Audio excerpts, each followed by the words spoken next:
In this video, we're going to talk about elements and the periodic table.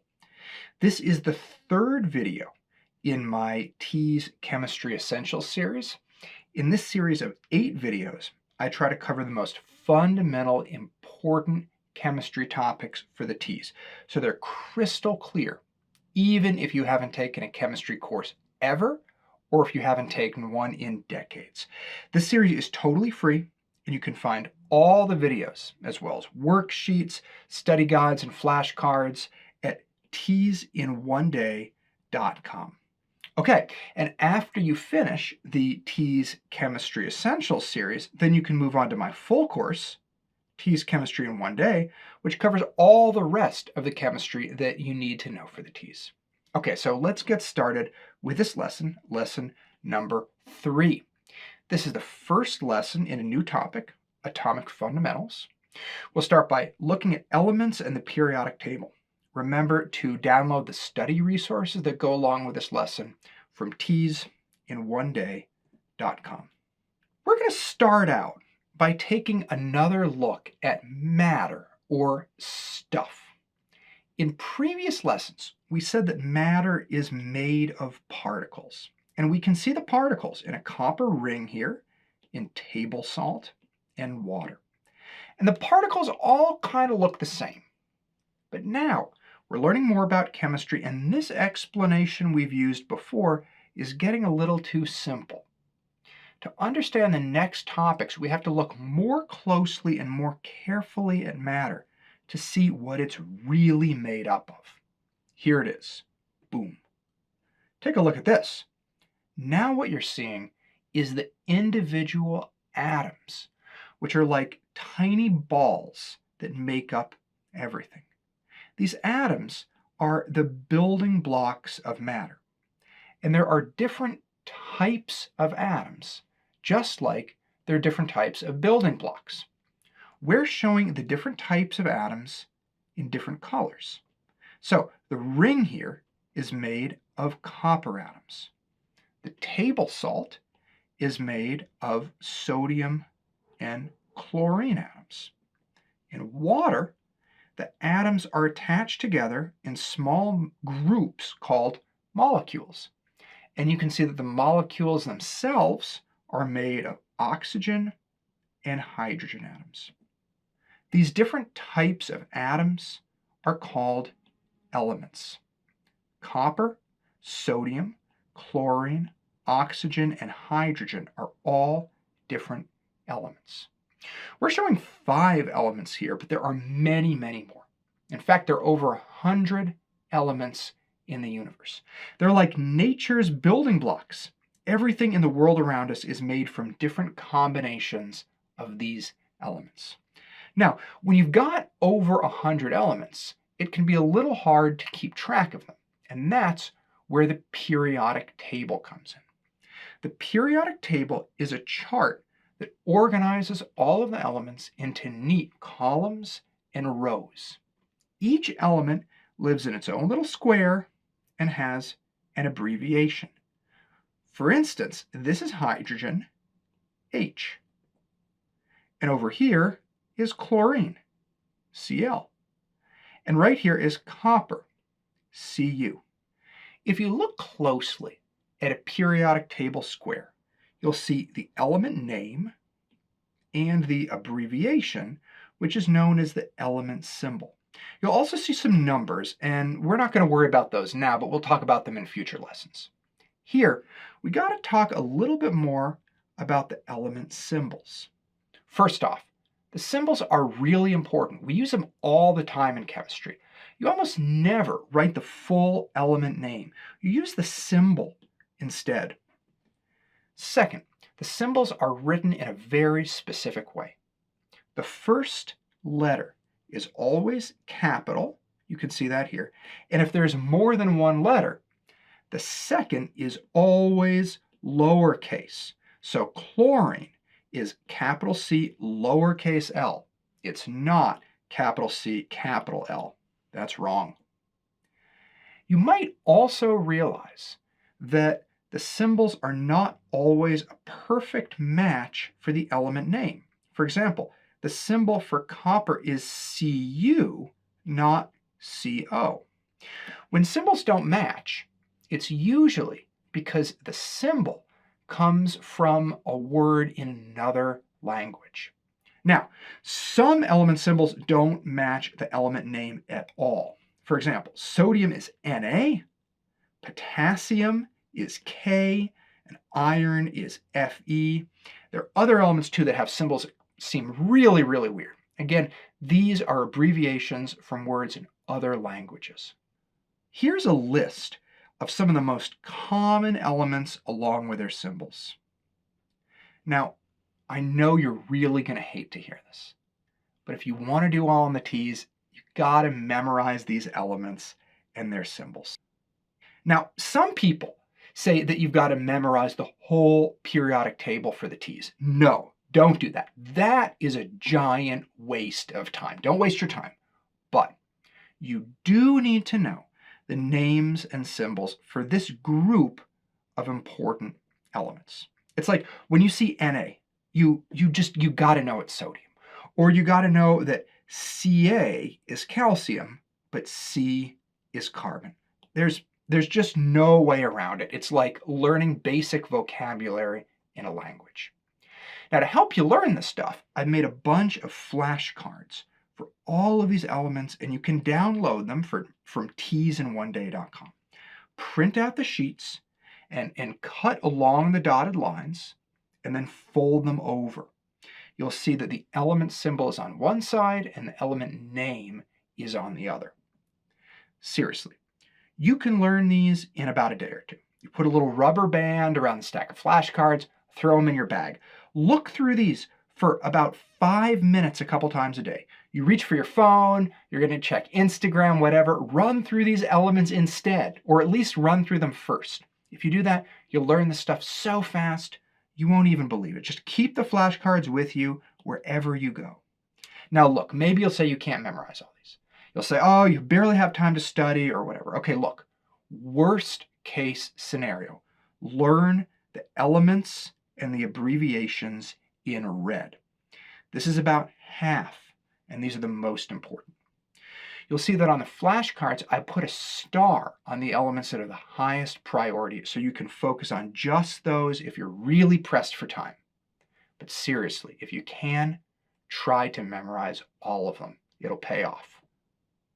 Now, I'd recommend that before you move on with the video, you spend a couple minutes looking through these elements. Just read this list over once or twice to start getting the hang of them. But if you don't have time for that right now, that's okay. Go ahead and keep watching, but make sure that you find time to learn them soon. Okay, let's practice everything we've learned with some T's questions. The symbol S stands for which element? Well, all of these elements start with S, so that's not going to be much help to you. The truth is, you just have to have them memorized. So, what element is S? The symbol S stands for sulfur, which is choice A. Sodium is Na, silver is Ag, and silicon is Si. See what I mean about needing to have them memorized? Let's do another one. Older dental fillings were made from a metal amalgam, a mixture of mercury, silver, copper, and tin. What are the correct symbols for these elements? Here's the four metals. Mercury is Hg, silver is Ag, copper is Cu, and tin is Sn. Notice that all of these are kind of wacky? That's because they're based on words from other languages. Now look over the answer choices. What we've written, Hg, Ag, Cu, Sn, matches choice D. And if you look carefully, you'll see that these other answer choices, they're not just crazy. The TEAS is trying to trick you with symbols that seem possible, that resemble the correct symbols. So again, have your basic elements memorized so you won't be tricked by the TEAS. I can't stress that enough. Okay, now let's look a little bit more closely at the periodic table. The periodic table organizes the elements into rows and columns and there's a technical name for these. The horizontal rows here are called periods. So for example, this is one period from potassium K all the way over to krypton, Kr. And the vertical columns are called groups. So for example, hydrogen H to francium Fr is one group. Groups are very important, and we'll talk more about them in future lessons. But for now, you need to know this one essential fact. Elements that are in the same group tend to have similar characteristics and behave in the same way. Be sure to remember that. Elements in the same group act in similar ways. Let's use this information that we just learned to do another TEAS practice problem. Refer to the section of the periodic table above.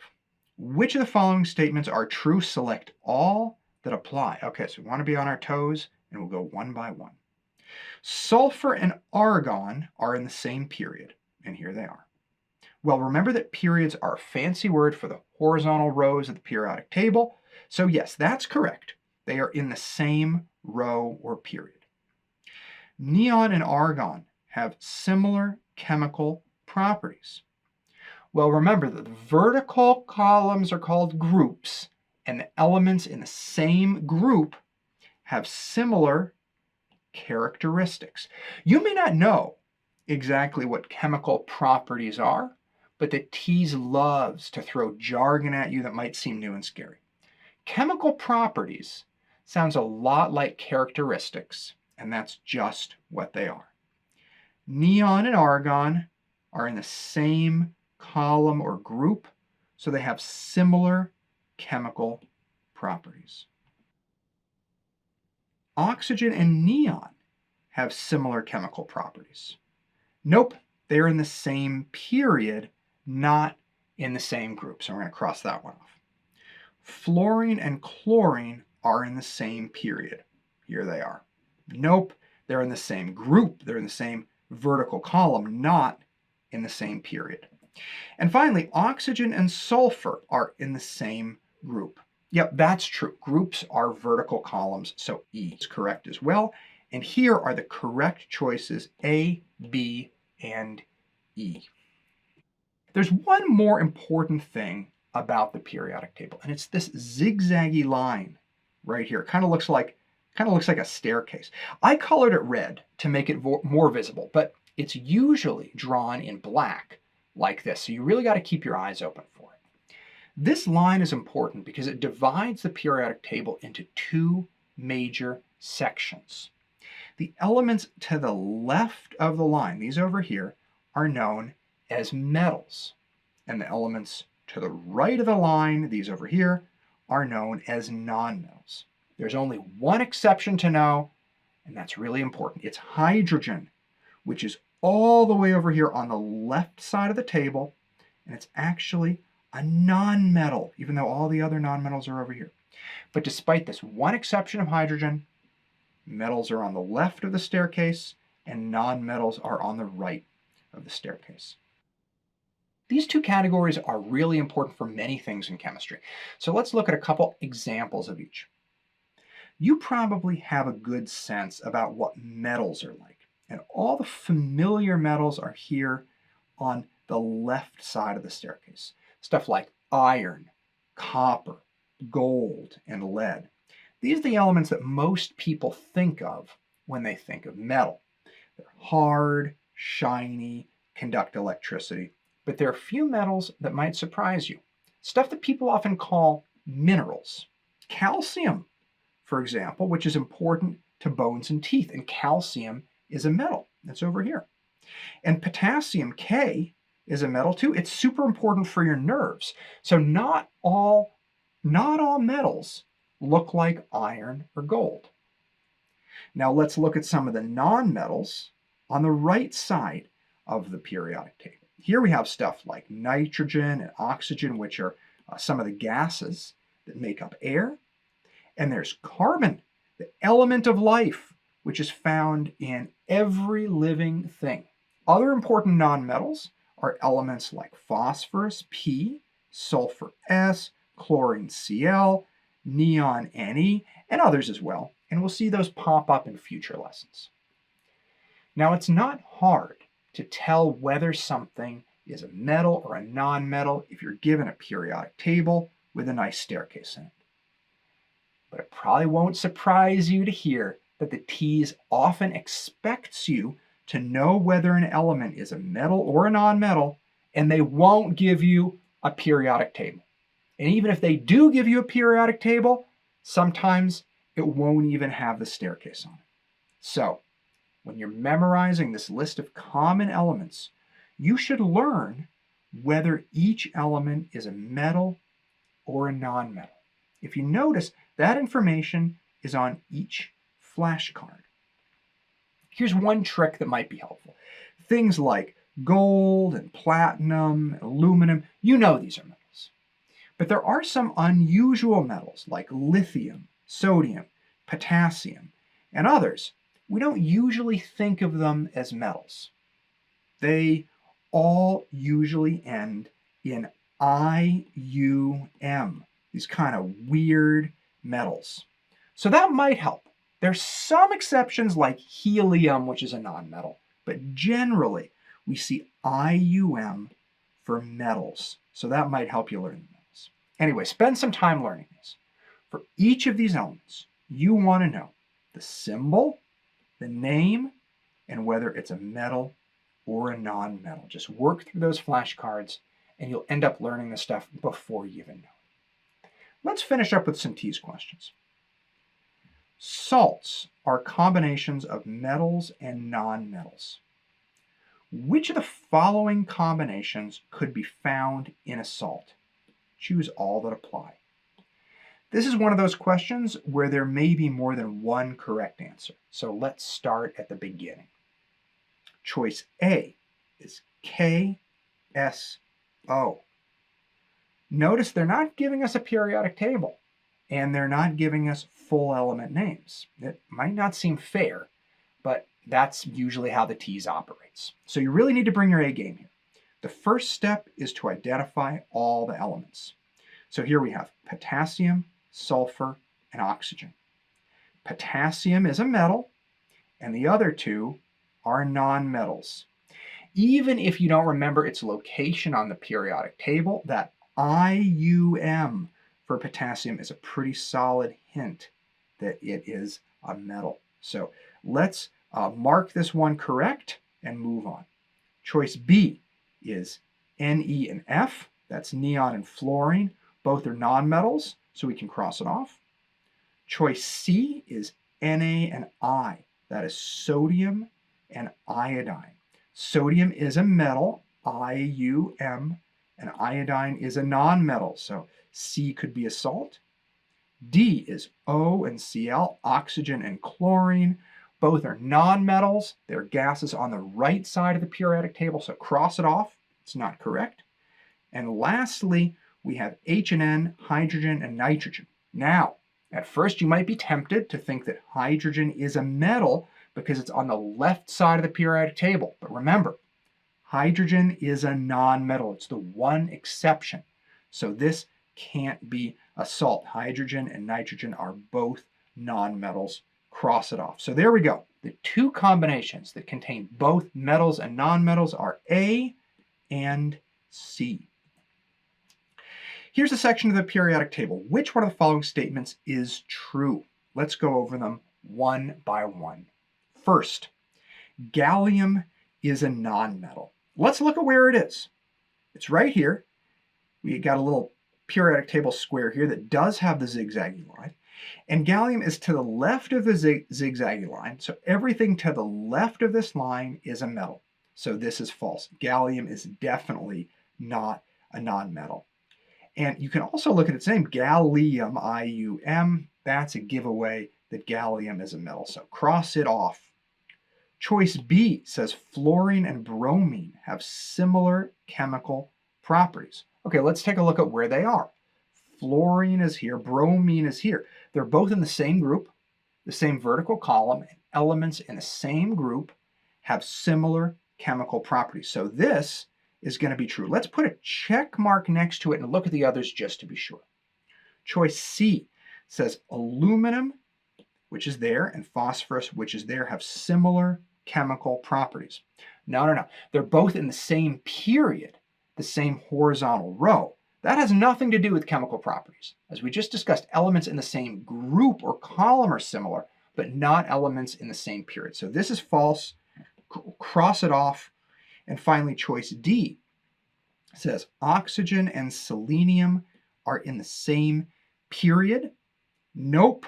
Oxygen is here. Selenium is here. They are in the same group or column, not in the same period. We're going to cross that off. You might also notice that selenium, IUM, is one other exception of a nonmetal that ends in IUM. Helium and selenium.